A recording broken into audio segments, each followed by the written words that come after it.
Usually we don't think about when the next meal is coming up.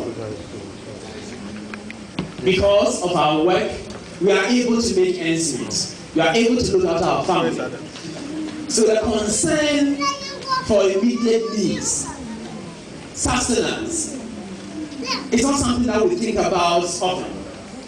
And because of that, we have the space in our minds to think about broader issues that affect others. And that is what makes the professional unique, because you have a certain financial and economic security that enables you to look at bigger, novel issues.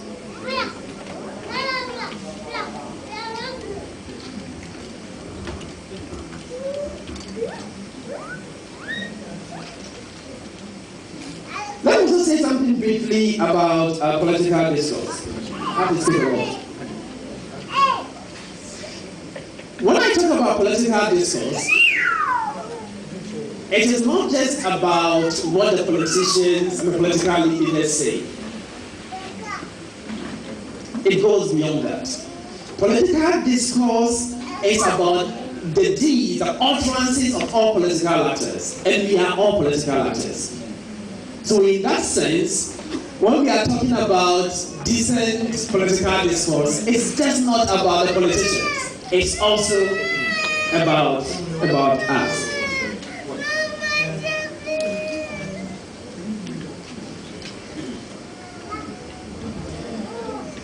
Now, before, in very brief terms, I talked about some of the role of the Muslim professional in promoting decent political discourse. Let me say something that my brother Alidu mentioned, which I just want to explain further. When you look at the presentation of our brother, Dr. Seidu, he was principally talking about power dynamics. How you can use power to be able to achieve certain noble aims. There's a certain concept about power which I'm going to introduce briefly, and which we can use to understand how the political landscape works. Now, these are the concepts of power to, power with, and power over. Power to just means the power that individually that we have. So for instance, I can walk out of this room. That's the power I have. I can write an article. That's a skill I have. But often that power that I have might not be enough to change societal concerns. In many cases, I will have to have that power aggregated. I have to have that power combined to be able to deal with certain matters. And this is what we call power with.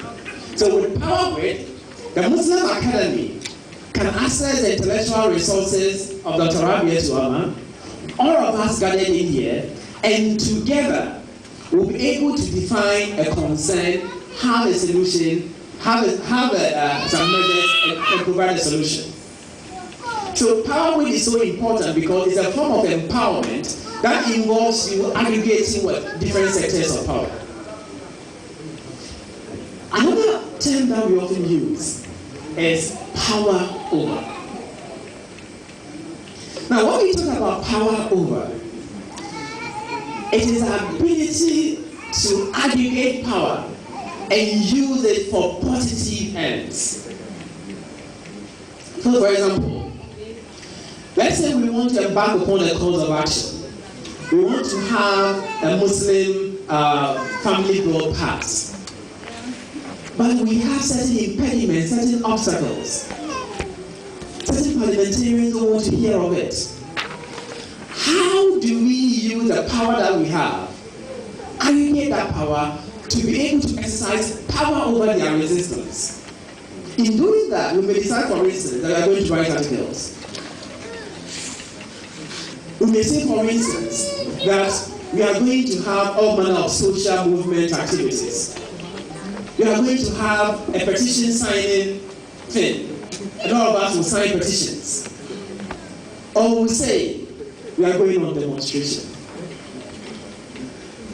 By being able to aggregate this power, nothing will prevent us, all things being equal, for being able to overcome any resistance that we may have to achieving our aims. So these are very, very useful concepts, and we should try as much as possible. Anytime that we are dealing with issues of empowerment, we see how we can use those concepts. Now, briefly, more than 5 minutes. So the Muslim professional as a promoter of decent political discourse. I'll just give some reference. The Muslim professional will be able to do this if he is an educator. Knowledge is important. Sometimes you don't even know what is indecent political discourse. Because the norm in Ghana is that say whatever you want, it is what? Freedom of speech. It's between decent and indecent political discourse. They need information. They need you to share knowledge with them. So we need that Muslim professional who, by reason of the training the person has, should be able to share that kind of knowledge with others. That is the guy's name. So on the issue of education, the Muslim professional should also be able to discuss it, to share with people the negative effects of indecent political discourse. There are many countries married in civil war just because it started with all manner of speech,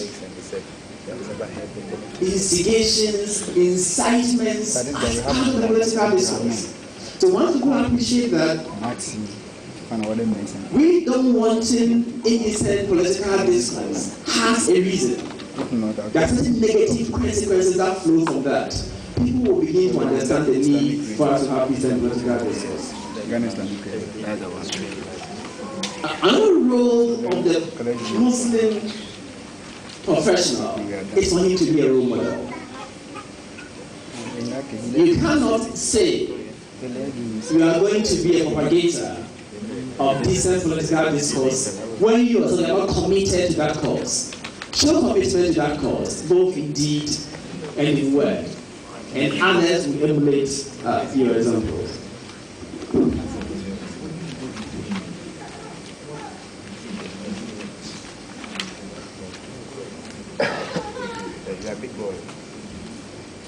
The Muslim professional also should be a unifier.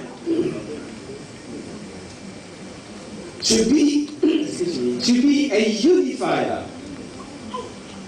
In our country, we have all manner of divisions along religious lines, along political lines, along socio-economic lines. If you make it your purpose to accentuate these divisions, to increase these divisions, leading to enmity and hostility, you should expect indecent language, political discourse to be the outcome. But if you are a unifier, if you seek to cut across various divides, you will be in a better position to be able to bring about compromise, to be able to reduce enmity and hostility, and through that, inshallah, we should be able to have less indecent language in our political discourse.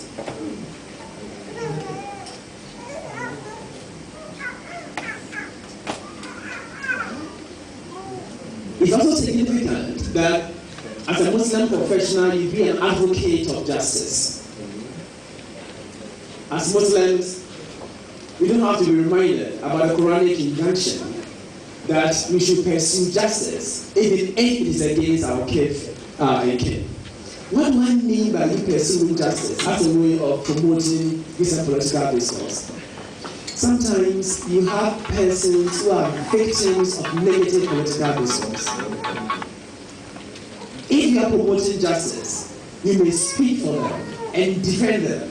so that they will not have the temptation to pay others back in their own coin. So justice and being an advocate of justice is absolutely important for the Muslim professional. Finally, the Muslim professional should seek to foster tolerance. As I've already pointed out, there are so many differences in our community, political, religious. We can't all be members of the same political party. And the only way that will respect others and respect the life to do things the way they want to do it is to have some tolerance. In conclusion, Madam Chair, we live in a relatively turbulent region. The insecurity situation in Nigeria from the activities of the militant groups that have the potential to balkanize that country. The recent unprecedented conflicts in Côte d'Ivoire and the sporadic brutal attacks against civilians in that country should alert us that we cannot take peace and security for granted. Indecent political discourse often heralds such conflict situations.